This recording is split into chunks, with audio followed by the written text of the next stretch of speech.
Bonjour, bienvenue à toutes et à tous. Aujourd'hui, je suis vraiment ravie de vous retrouver pour vous parler d'un de mes sujets de prédilection, les chakras. J'ai créé cette vidéo pour les personnes qui veulent comprendre l'origine de leurs mots, mais également pour donner des clés à mes consoeurs et confrères guérisseurs qui font un super travail pour l'humanité, ceci afin de les aider au quotidien dans leur travail d'accompagnement. Sur mon site, j'ai donc mis également à votre disposition des informations complémentaires sur les fonctions des chakras et les maladies liées à leur dysfonctionnement. Alors, tout d'abord, qu'est-ce qu'un chakra ? Un chakra est un mot sanskrit qui signifie roue d'énergie. Notre système énergétique est composé de nombreux chakras. Nous étudierons les 7 principaux positionnés sur le corps éthérique, leurs fonctions et les maladies créées par leur déséquilibre.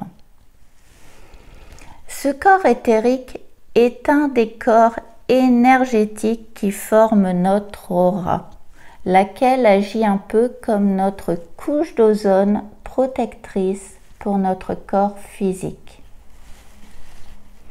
Les 7 principaux chakras sont alignés depuis le sacrum jusqu'au sommet de la tête. L'énergie métabolisée par les chakras est envoyée aux glandes et aux organes qu'ils régulent. Ils transforment l'énergie que nous captons et la diffusent dans notre système énergétique grâce au circuit des méridiens. Ces derniers sont les conduits invisibles, les artères et veines de notre anatomie subtile. Les chakras et les méridiens ont donc pour fonction de réguler notre énergie, nos émotions et nos organes. Ils jouent donc un rôle essentiel pour la santé. D'après la médecine chinoise, l'énergie alimentaire, climatique et les émotions sont les 3 facteurs qui entravent le fonctionnement des chakras et des méridiens. Ce déséquilibre de l'énergie active les maladies.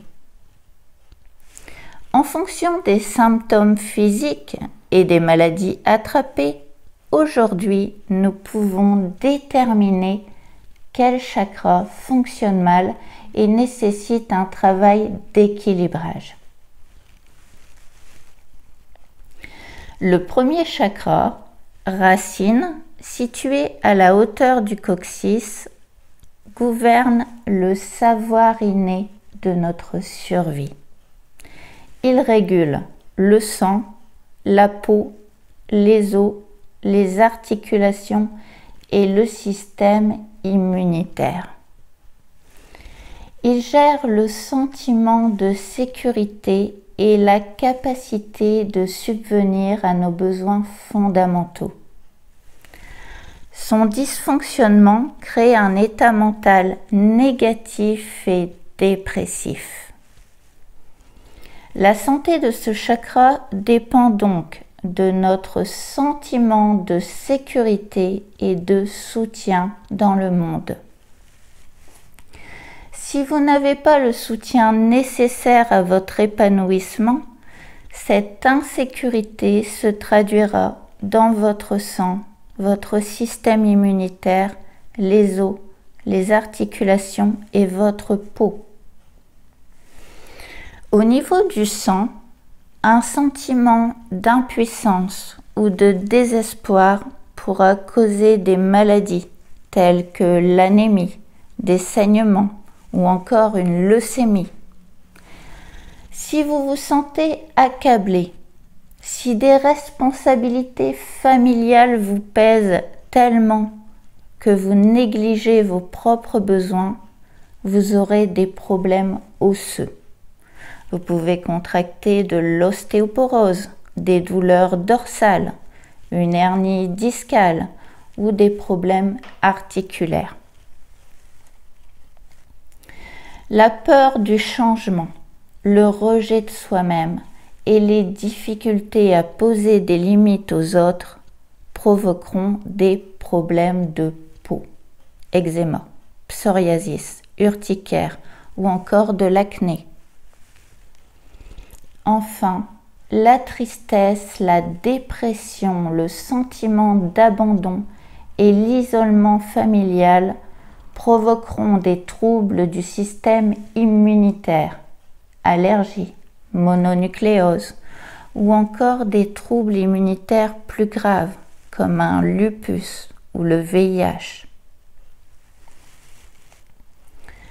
Le chakra sacré, dit émotionnel, situé au-dessus des organes génitaux, régule la vessie, les intestins, les organes reproducteurs, le bas du dos et les hanches. Il symbolise l'équilibre des émotions. Sa santé tourne donc autour des questions émotionnelles, mais aussi financières. Si vous n'arrivez pas à équilibrer ces deux domaines de votre vie, vous serez sujet à des problèmes de santé au niveau de la vessie, des organes reproducteurs, du bas du dos ou des hanches.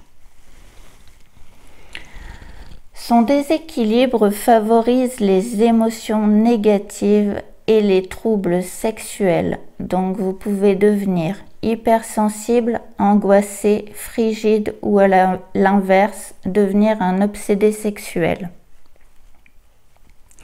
Un sentiment de culpabilité, des peurs ou une obsession de créer à tout prix, que ce soit dans la vie ou dans le travail, peut générer de la stérilité et des problèmes de prostate pour les hommes. Croire que le sexe est sale ou mal, la culpabilité sexuelle favorise les maladies vénériennes. Les fibromes et les kystes, des problèmes féminins, viendraient d'une blessure de l'ego causée par un partenaire. Les femmes atteintes de dysplasie cervicale ou d'un cancer du col de l'utérus auraient développé une sexualité très jeune à cause d'un manque d'amour dans l'enfance. Des problèmes relationnels, une insécurité financière ou une peur de manquer pourraient provoquer une sciatique, des douleurs dorsales et aussi des hanches fragiles. Les problèmes aux intestins sont liés à des croyances, mais aussi à des peurs auxquelles on réagit par des réactions de protection, comme le contrôle. Ainsi naît la retenue qui crée la constipation, des flatulences et des ballonnements. Exprimer un rejet, de la révolte contre une situation provoque la diarrhée, une gastro-entérite ou encore la maladie de Crohn.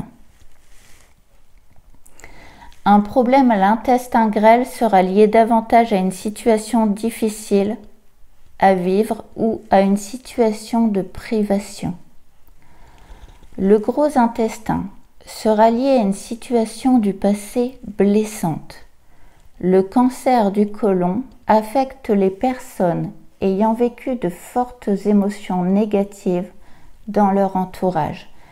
Elles ont eu peur ou ont pu se sentir salies, trahies ou encore elles ont pu vivre une inquiétude financière.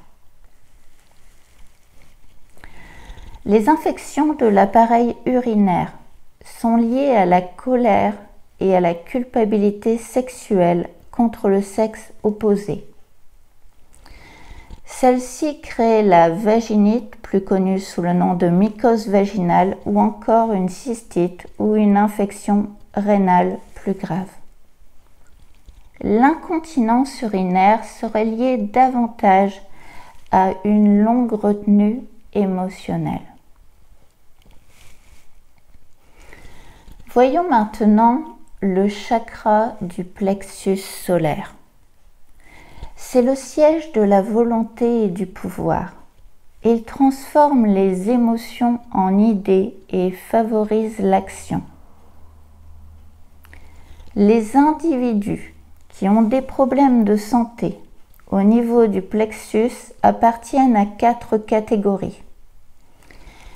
Il y a ceux qui se définissent en se focalisant complètement sur les besoins d'autrui, ceux qui renforcent leur image de soi au moyen de leur carrière et de leurs possessions matérielles. D'autres abandonnent toute notion de soi et se tournent vers une puissance supérieure pour obtenir un soutien. Enfin, il y a ceux qui évitent de se regarder de trop près en se perdant dans le plaisir et la fête. Le plexus solaire régule l'appareil digestif, le poids, les glandes surrénales, le pancréas et les dépendances.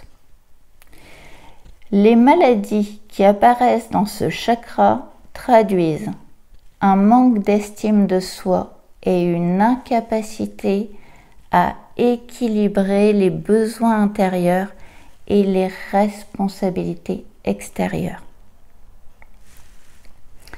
Inhibé, le plexus provoque des troubles identitaires, des peurs, des refus. Suractivé, il crée des problèmes d'ego, de l'intolérance, de l'autoritarisme. Mais lorsqu'il est équilibré, il devient optimisme, charisme et prise de décision. Au niveau de l'appareil digestif, une tendance à l'excès, jeux, fêtes, travail, alcool, et un besoin d'adrénaline sont des façons de combler le manque d'estime de soi. Ces tendances pourront créer des brûlures d'estomac, des reflux gastriques et même un ulcère qui symbolise une crainte de ne pas être à la hauteur. Une tendance à trop donner aux autres, par faible estime de soi, pour être apprécié, génère des problèmes de poids, boulimie, obésité, anorexie. Au niveau du pancréas, des glandes surrénales, les personnes qui se laissent déborder par leurs émotions contractent du diabète ou la maladie d'Addison, une insuffisance surrénale ou encore une pancréatite. Enfin, les dépendances touchent les personnes qui préfèrent fuir car elles sont incapables de s'aimer.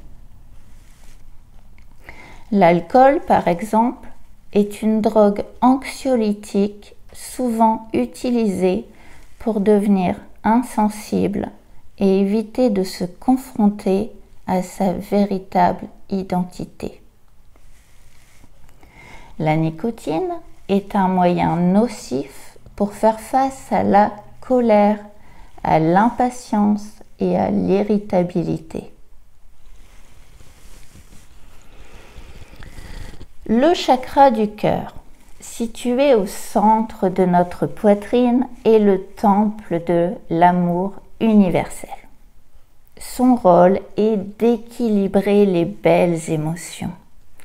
Il régule les poumons, le cœur et les seins, la poitrine. Il régit l'équilibre de nos besoins personnels avec ceux qui nous entourent. S'il est déséquilibré, nous pouvons devenir exigeants, critiques, possessifs, mettre en amour conditionnel ou encore créer une dépendance affective vis-à-vis des autres. La crainte de l'avenir, le manque de joie affaiblissent ce chakra et peuvent créer des maladies du cœur et des poumons. Le cœur représente le centre de la joie et de la sécurité. Par conséquent, les problèmes cardiaques et l'hypertension artérielle sont associés à un manque de joie de longue date. Au niveau des poumons, la maladie symbolisera une tendance à être submergée par ses émotions. Un sentiment d'oppression, d'étouffement, créé de l'asthme, des problèmes de toux. Une pneumonie ou un pneumothorax symbolise plus un profond découragement. La personne ne voit pas d'issue dans la situation qu'elle vit. Une maladie au niveau de la poitrine exprime un refus de s'occuper de soi. En effet, les femmes dont l'estime de soi et l'identité féminine dépend exclusivement de l'éducation de leurs enfants développent plus souvent un cancer du sein. Pour équilibrer son chakra du cœur, il faut s'aimer soi d'abord. Un chakra du cœur équilibré rayonne de joie et de paix. Et pour accéder à cet équilibre, il faut prendre soin de soi d'abord. Le chakra de la gorge est situé derrière la nuque. C'est le siège du langage et de l'expression. Il exprime nos sentiments et nos désirs. Il régule la bouche, le cou et la thyroïde. Il gère l'expression, la communication et la créativité. En harmonie, ce chakra favorise éloquence et capacité de convaincre. Directement relié à l'ouïe, il développe aussi écoute et compréhension. Équilibré, il développe l'inspiration et réveille les talents artistiques. Il nous invite aussi à méditer, donc il prépare l'ouverture du troisième œil. Quand le chakra de la gorge est épanoui, nous communiquons facilement. La voix est harmonieuse, les mots sont honnêtes et justes. À l'inverse, son déséquilibre en excès peut créer une tendance à la grossièreté. Inhibé, il crée une tendance à être effacé, timide jusqu'au bégaiement. Au niveau du cou, son déséquilibre va provoquer des maux tels qu'un torticolis, qui symbolise le désaccord avec un tiers. L'arthrite cervicale symbolise un endurcissement. Au niveau de la gorge, il crée des problèmes de thyroïde.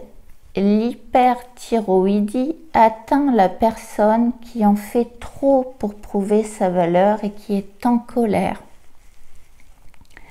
L'hypothyroïdie atteint la personne découragée ou humiliée ou encore étouffée qui a baissé les bras. Enfin, tous les problèmes buccaux, caries, aphte, saignement des gencives, douleur dans la mâchoire, indiquent une incapacité à exprimer ses besoins ou ses sentiments et à gérer ses déceptions.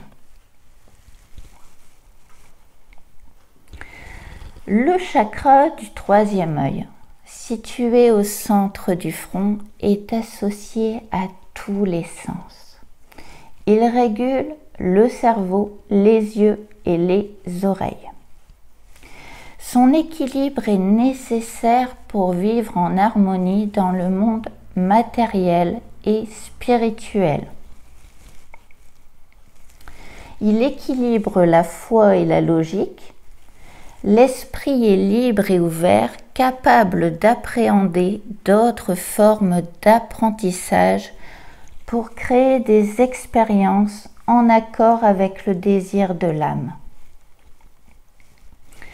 Le chakra du troisième œil est le siège de tous les processus de prise de conscience, voir, entendre, comprendre. L'œil de la vision intérieure développe l'intuition, la perception extrasensorielle et élève la conscience. Nous pouvons voir au-delà du monde physique et des aspects matériels. Ces déséquilibres se manifestent par une intellectualisation excessive ou à l'inverse par un mysticisme et une tendance à bercer dans l'irrationnel. Tous les troubles oculaires sont liés à la peur ou à la colère que l'on éprouve envers une situation existante. Une myopie exprime un sentiment d'insécurité, une peur de l'avenir. La presbytie ou l'hypermétropie est une rigidité de l'esprit et la peur du présent. L'astigmatisme, une peur de se voir soi-même tel qu'on est réellement. Au niveau de l'ouïe, une faible audition est due à un manque de réceptivité, d'ouverture aux autres. Les acouphènes touchent les personnes qui négligent leurs besoins, qui montrent trop d'obstination pour vaincre une situation. Les vertiges symbolisent une confusion interne. Les otites expriment une colère, une contrariété ou une déception. Au niveau du cerveau, les personnes qui veulent utiliser leurs deux hémisphères en excès, qui veulent être douées dans tous les domaines, déclencheront des migraines et de l'insomnie. La sclérose en plaques touche les personnes qui veulent atteindre la perfection. Elles sont dans l'effort continu alors qu'elles aimeraient que quelqu'un les prenne en charge. La maladie de Parkinson exprime un schéma de dépression ou d'anxiété de toute une vie en gardant un comportement stoïque. La maladie d'Alzheimer et les autres formes de démence sont associées à un refus de voir le monde tel qu'il est. Enfin, le déséquilibre du troisième œil peut aussi causer des troubles de l'apprentissage et des troubles neurologiques plutôt considérés comme des différences cérébrales que des maladies. On peut citer la dyslexie ou le syndrome d'Asperger. Enfin, le chakra coronal est le centre de l'illumination. Quand il est ouvert et équilibré, nous prenons conscience que nous sommes reliés à l'univers et à tous les êtres vivants, que nous formons un tout avec la vie. Si les blessures et les maux de la vie ne sont pas solutionnés, le chakra coronal ne s'ouvrira pas.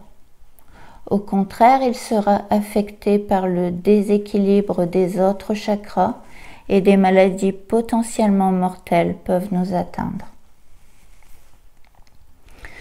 Voilà, mon descriptif est terminé.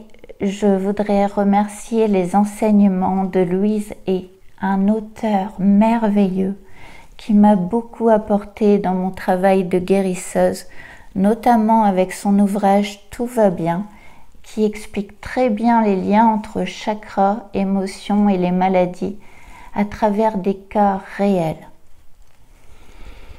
Cet ouvrage fournit également un lexique des maladies, les significations émotionnelles et des affirmations positives pour nous aider à guérir. Je remercie également Estelle Dev qui a créé un site extraordinaire, Libération psycho-émotionnelle, que je vous conseille également. qui est une véritable mine d'informations. Cette personne généreuse a mis à disposition de tous un dictionnaire de la symbolique du corps et des maladies. Alors si comme moi, vous êtes convaincus qu'on ne peut guérir le corps sans guérir l'esprit, je vous invite à consulter ces outils qui sont d'une aide précieuse pour comprendre nos petits mots, mais aussi pour nous aider à cheminer, à prendre conscience que nous créons nos propres maladies et que le meilleur moyen d'être en bonne santé est de s'aimer soi d'abord et de ne jamais négliger ses besoins et son bien-être. Au fil du temps, j'essaierai de faire des vidéos pour travailler sur les maladies inhérentes à chacun des chakras. Donc, je vous dis à très bientôt.